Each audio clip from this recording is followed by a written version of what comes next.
కోటబొమ్మాలి మండలం నిమ్మాడాలో తెలుగుదేశం పార్టీ 44వ ఆవిర్భావ దినోత్సవం సందర్భంగా మంత్రి అచ్చెన్న టీడీపీ జెండాను ఎగరేశారు.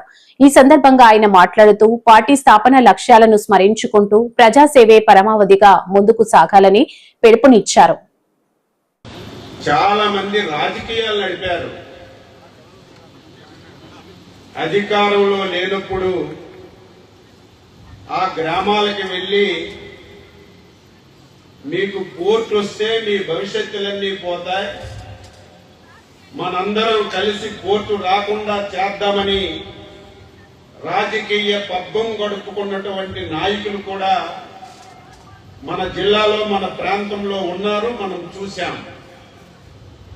2014లో అధికారంలోకి వచ్చిన తర్వాత ప్రజలకి మెప్పించి ఒప్పించి నేను ఒక మాట ఇచ్చానంటే మాటకి నిలబడతానని చెప్పి నమ్మించి భావనపాడులో పోర్టుకి శాంక్షన్ తీసుకొచ్చి టెండర్లు పిలిచి పనులు ప్రారంభిస్తామన్నటువంటి సమయంలో ఎన్నికలు వచ్చాయి. తర్వాత ప్రభుత్వాలు మారాయి. తెలుగుదేశం పార్టీకి పేరు వస్తుందని భావనపాడు పేరును మార్చి మూలపేటకు తీసుకొచ్చారు.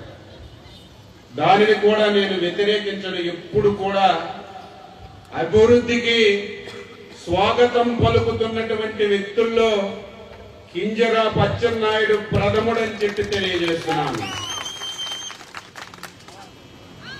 చివరి సంవత్సరంలో ఎన్నికల ముందు ఆ పోర్టుకి శంకుస్థాపన చేశారు, పనులు ప్రారంభించారు. దానికి కూడా నేను స్వాగతించాను. భావనపాడు పోర్టు అంటే ఇదేదో ఒక వ్యక్తిది కాదు, ఇది ప్రభుత్వం ఏర్పాటు చేసినటువంటి ప్రాజెక్ట్ కాబట్టి దీన్ని కూడా మనం కంటిన్యూ చేయాలని చెప్పి నిర్ణయం చేసి పనులు ప్రారంభించాం. నేను మొత్తం విషయాలన్నీ మీకు చెప్తాను. ఈ మధ్యకాలంలో గుడిపూడి జంగాల్లా కొంతమంది మళ్ళీ స్టార్ట్ అయ్యారు. నేను ఎక్కడ బాధపడుతున్నానంటే, ఓకే మేము పోర్టు భావనపాడు నుంచి మూలపేటకు మార్చాం, మేము తెచ్చి శంకుస్థాపన చేశాం, పనులన్నీ అవుతున్నాయంటే ఎవరికి అభ్యంతరం ఉండదు. కానీ అలాగ చెప్పడానికి ఆ పార్టీ పుట్టుకే అబద్ధాలు పుట్టుక. మాట్లాడితే అబద్ధం చెప్పడం తప్ప వీళ్ళు అబద్ధాలు మాట్లాడడం, ఒక దొంగ పేపరు ఒక దొంగ ఛానల్లో అది ప్రచారం చేయడం వీళ్ళకి అలవాటు అయిపోయింది.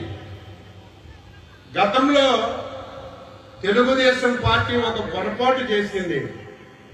2014-19లో మనం అభివృద్ధి చెయ్యక ఓడిపోలేదు, సంక్షేమం ఇవ్వక ఓడిపోలేదు. చేసిన పనులు చెప్పుకోక దుర్మార్గమైనటువంటి అబద్ధాలు పార్టీ చెప్పిన దాన్ని మనం ఖండించక ఓడిపోయాం.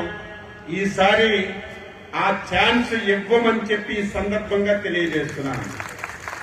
పోనీ ఎవరో జ్ఞానం లేని వాళ్ళు, అవగాహన లేని వాళ్ళు మాట్లాడితే ఏదో మాట్లాడాడు అనుకోవచ్చు.